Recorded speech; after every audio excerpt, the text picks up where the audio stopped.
Hey guys, welcome back to Check Your Leader TV for part 2 of my video project on creating a 15mm Russian army for O Group using 3D print files.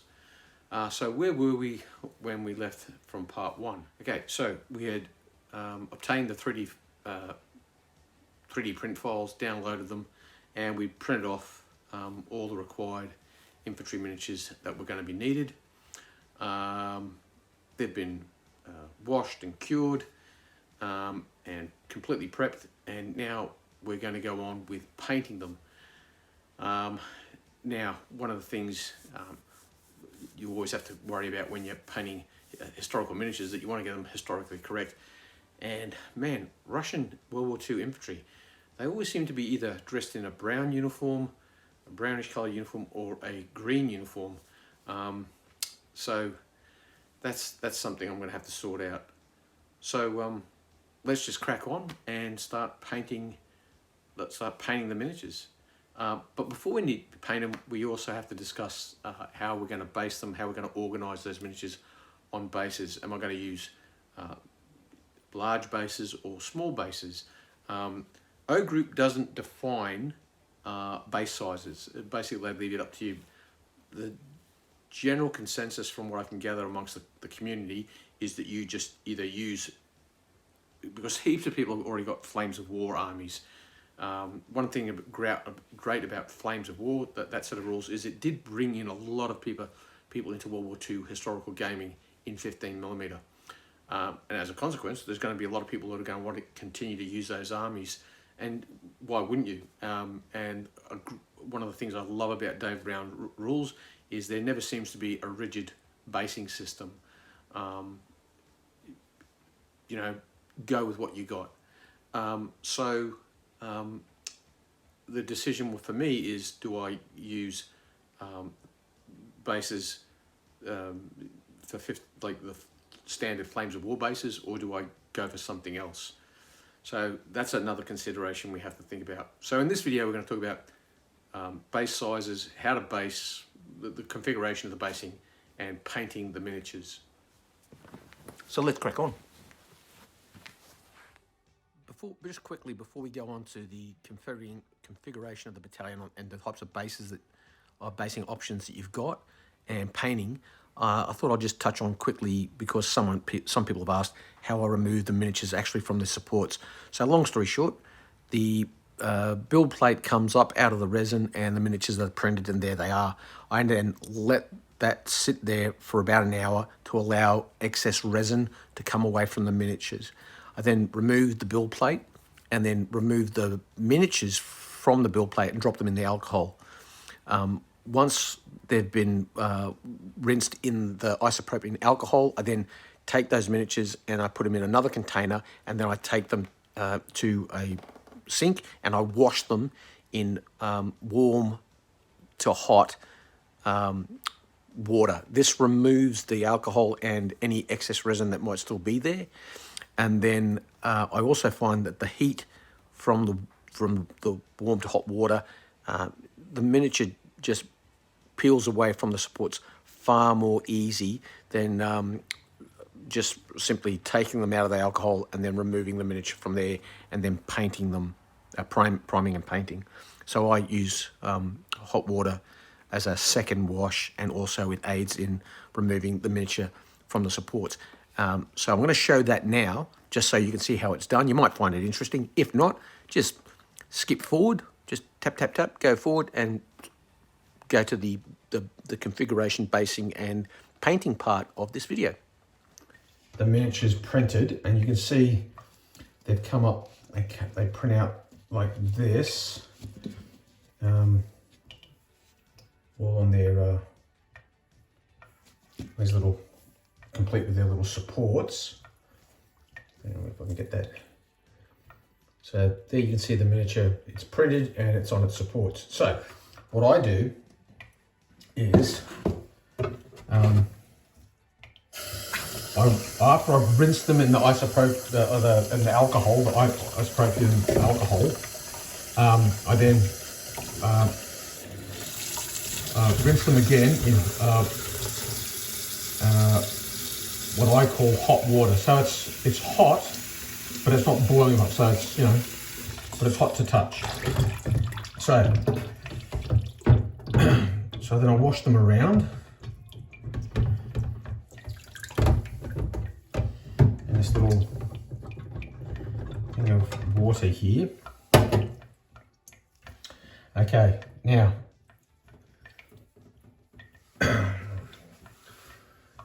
as you can see, there's the supports, and all I do is I put a little bit of pressure and they just come away just like that. So there's one. Here's another one.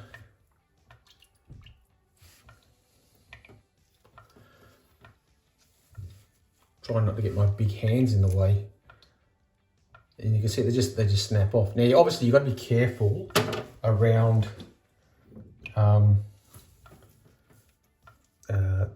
like you can see here on this one, there's a rifle just there, and that's fairly fragile, but it's come away. You can see there's a little support here underneath the rifle barrel, right, just there, that little support. I would use, normally I use a scalpel and I can just cut it away, but in this case I'm just going to use my fingernail and bang, there it is. So these are the tank riders. So these are the guys who are going to sit in the back of T-34s and KV-1s and the like. Here's our Russian flamethrower.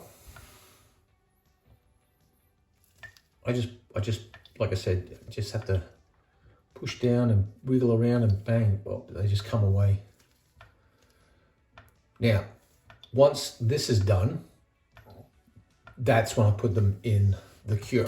Obviously I let them dry. I don't let the water dry off the miniature, and then it's from that point on it's into the curing station. 2 minutes in the curing station, and then they're ready to paint. Now, just to show you the amount of detail that you can get on these guys, and that you have to be conscious of the fact that they are fragile when you're first getting them off the sprue. Look at these two guys here. These guys have got mine detectors. That fella and that fella's got a mine detector. And you can remove it without breaking it if you are careful.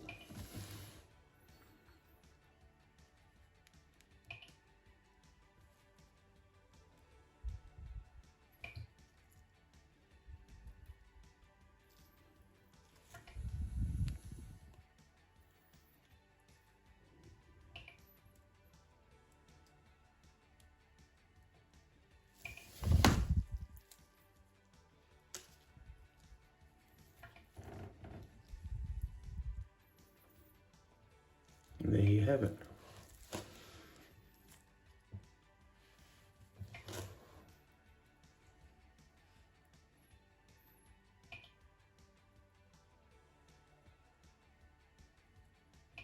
Not bad for a 15mm miniature, eh? Okay, so we've printed the miniatures, and now we're going to go on to painting. But before I do painting, what I need to figure out is how many miniatures per base, and what kind of basing am I going to go with. Now, I've decided I'm going to go with the standard Flames of War style bases. So a company would look something like this. So here we have a platoon. Okay, so it's got a light machine gun, and then two other sections, 3 sections. They'd all be the same, obviously, but just for gaming purposes, the way I'm going to have them set out is I'm going to have one base is going to have a light machine gun on it. Another base will have an officer on it, like the platoon commander, and then another base like this. And I might even, some bases I might only have 4 figures as opposed to 5, but essentially I'm aiming at 4 to 5 figures per base. And then, so 1 platoon, 2 platoon, 3 platoon. Company headquarters I'll put on a small base, just so it's distinct and different, and obviously it's the headquarters for the company. And there I'm going to have, being Russians, I'll have a political officer, and another officer, and a guy with binoculars, you know, observing what's going on. So that's the standard platoon. The other the other option, of course, is I could have platoons on small bases. So, you know, using the small Flames of War bases and go like that. And then the company headquarters, I would probably put on a large base. So I'd use a base like this, but I'd have five figures representing CHQ, again, just to distinguish which is the company base and which is the section bases. Then, of course, supports. I'm going to put machine gun sections. I'm going to put them on a large base, simply for the practicality. That looks better and less crowded than that. Anti-tank weapons, because these guys are prone, I need a long base. So the anti-tank rifle gunner and a number 2 with binoculars spotting for him. And then for a sniper base, something like this, you know, and snipers operated in pairs as a general, a shooter and a spotter. And so that's the kind of base I'm going to use for my snipers. So that's the way I'm going to go. I'm going to go with 3 companies, each company made up of 3 platoons, each platoon made up of 3 sections with the company headquarters. So that's basing.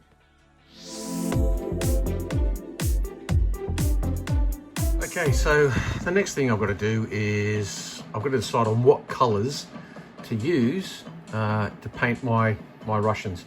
Now, my go-to for getting inspiration for painting troops, miniatures, is I go to YouTube, because there are plenty of YouTube tutorials. Hello and welcome to a very special holiday. As you can see, this one's on Cold War Soviets, so I'm doing World War II ones. Ultimately, what I've settled on is I'm going to paint them predominantly I'm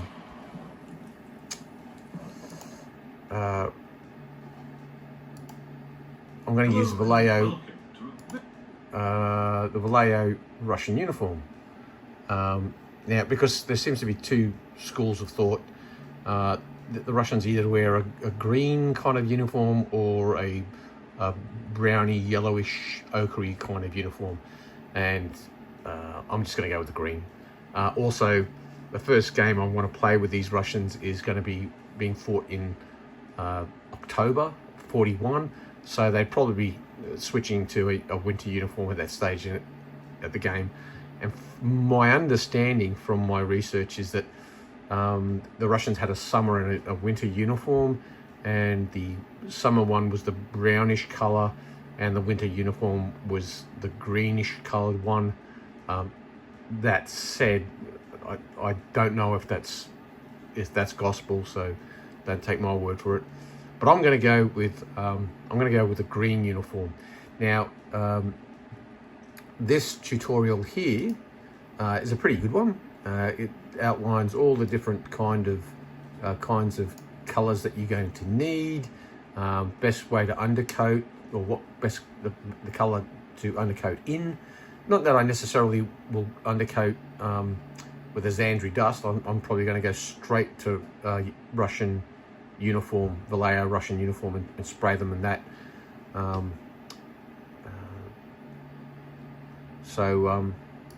Without further ado, let's crack on. This is my paint station. As you can see, it's a bit of a shit fight.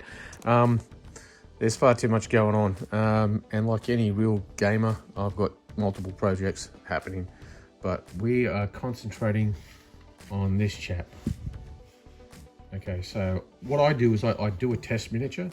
I paint one figure, make sure I'm happy with how he comes out, and if I'm satisfied, then I know, okay, I can crack on and do all the others. So first thing I'm going to do is I'm going to prime this guy, and I'm going to prime him using Vallejo Russian uniform, and then we'll go from there. Now, one thing I always do, just a little tip, when I'm painting, is I'd like to pop the lids off these, and then I drop in a couple of ball bearings whilst getting paint all over my hand. So You can get a bunch of these, I think, from any kind of Games Workshop place. And I dropped 2 ball bearings in, clink, clink. And that just helps when you shake the paint, the ball bearings agitate the paint for you. All right, so paint on the wet palette. Oh, steady on. And now obviously when I do all 150 of these guys, I'm going to spray on the primer.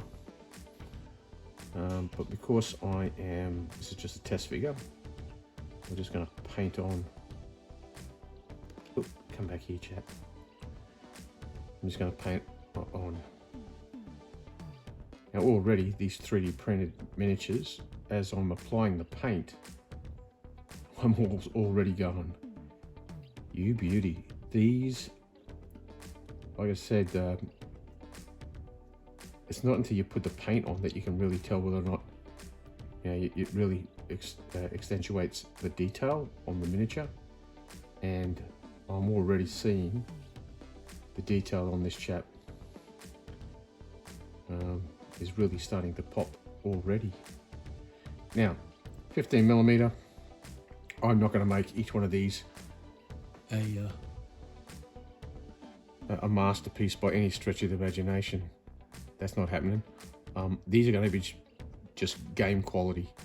They'll look good in mass, and at 3 feet away, you'll know that they're Russian infantry, and you'll be able to tell who's packing a megaphone and a pistol, and who is hurling grenades and toting a rifle. Who's a company commander and who's a forward observer. So, the lighting's terrible. Sorry, chaps. So that's the first figure primed. We're just going to let that dry. Okay, so I've applied the flesh. The flesh paint I'm using is Panzerrace flesh base. Applied that to just the face and the hands.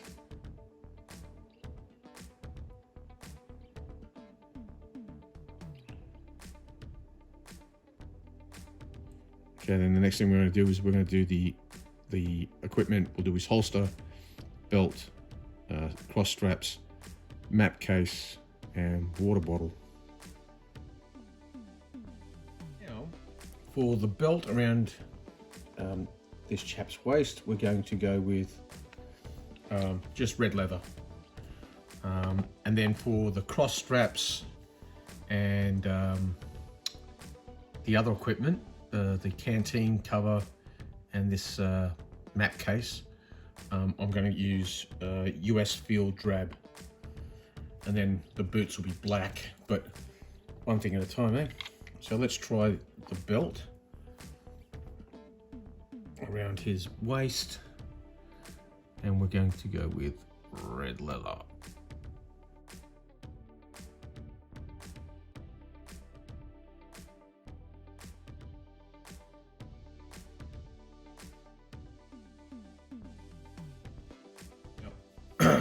US field drab for the other straps.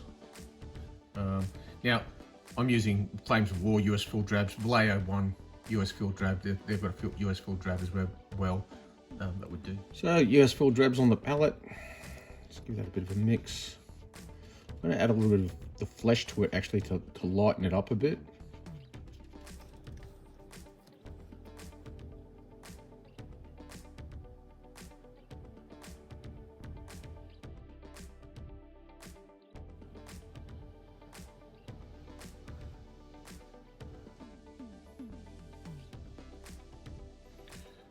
That's going on all right.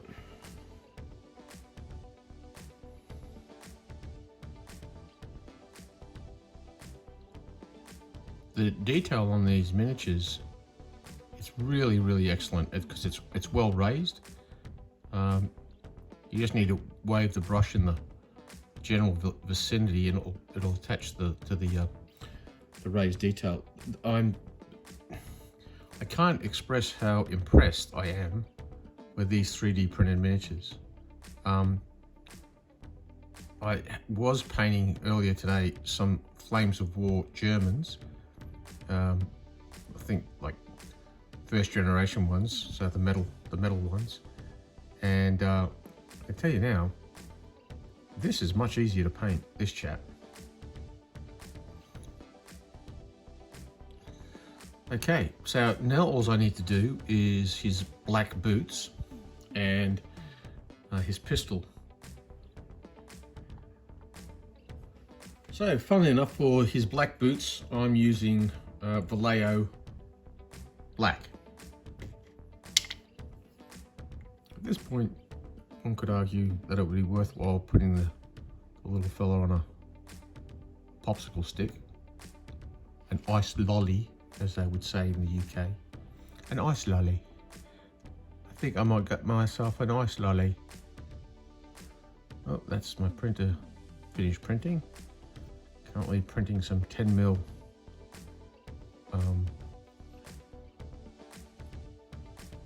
NATO armor. Now I'm going to paint the pistol black because I will highlight with a metal color, gunmetal.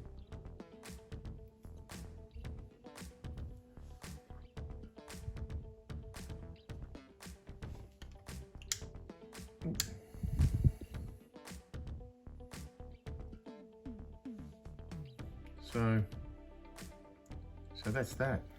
Okay, so that's the base colors put on him, on this Russian officer. Just to recap. Okay, so I've gone with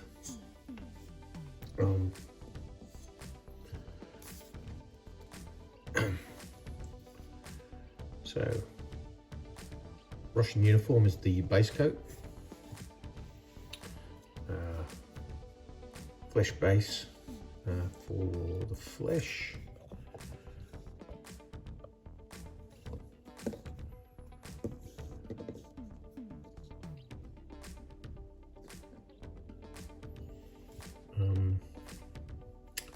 For the belt, red leather. For the equipment, US fuel drab. And obviously just plain black for boots. So they're the colors I'm going to go with. I'm fairly happy with results. And I think you can see that the detail is pretty good. That's a 3D printed miniature. Now I'll apply an Agrax Earth Shade. Then I'll do the gunmetal on the pistol. And then obviously I should do his hair at the back there. I've just noticed I've missed his hair.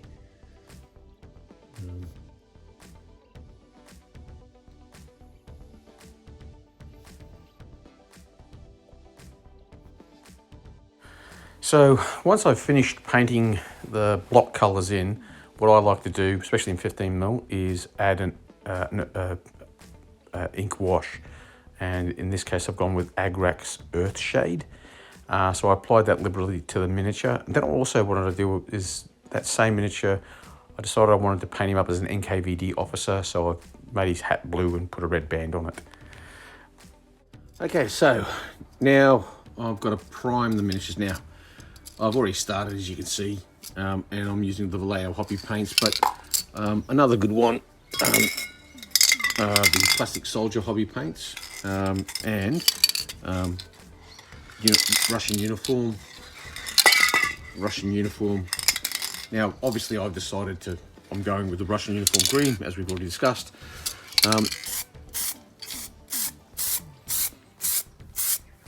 And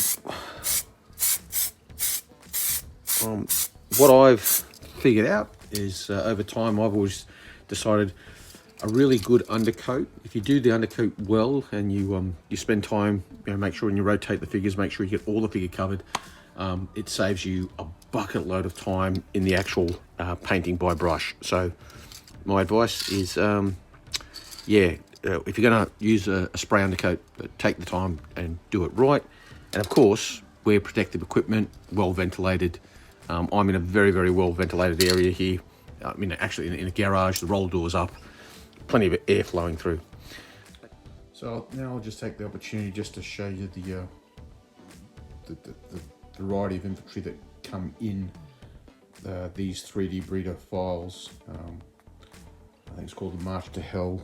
And this is the Russian set that I've purchased.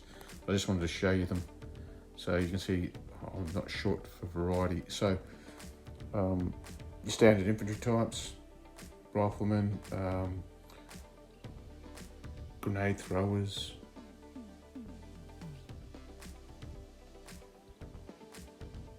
then you've got officers, 2 guys with megaphones, obviously NKVD, political officers, a couple of other officers. You get a light machine gun, 2 variants. You can get observers in the set, NCOs.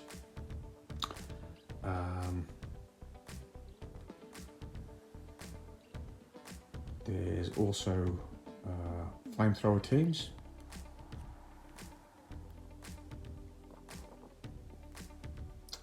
You can get a Maxim machine gun.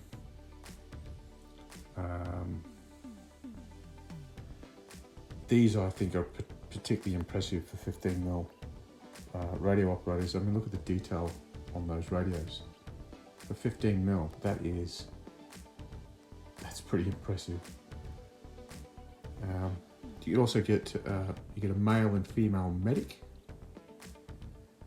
You can also get a sniper team. Again, a male sniper, a female sniper. That guy with the binoculars, I think, is from the anti-tank rifle team, which are these guys here. Like I said, mortar and artillery crews.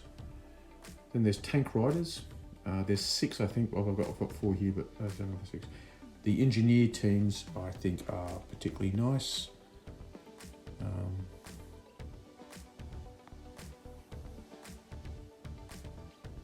So very nice field engineers. So basically everything that you want, you can get. And they're completely scalable. Obviously, I've printed these in 15mm, but they're also, you can get them in 28mm. Anyway, I'm now starting to creep into a review of 3D breeder, and that's not what I'm here to do. I just wanted to show you the variety of infantry that I've got within this this to make my battalion. So I don't think there's going to be anything I'm short of. Okay, so that wraps up part 2 of my O Group project. Pardon me. What I'll go on with in part 3 is I'm probably going to just talk predominantly about the rules, because clearly I've got a lot of painting and basing ahead of me. If you've got any questions, comments below, and yeah, feel free to ask anything you want, and if I can answer the question, I will. Other than that, like, share and subscribe, particularly subscribe, because subscriptions give me a pretty good combat indicator in regards to whether or not what I'm doing here is useful. Basically, people are finding it useful enough, they'll subscribe. And apart from that, we'll just wrap up there, and I'll catch you probably in about a week's time when I do part 3, which is a closer look at the rules themselves. And until then, take care. Ubiquay.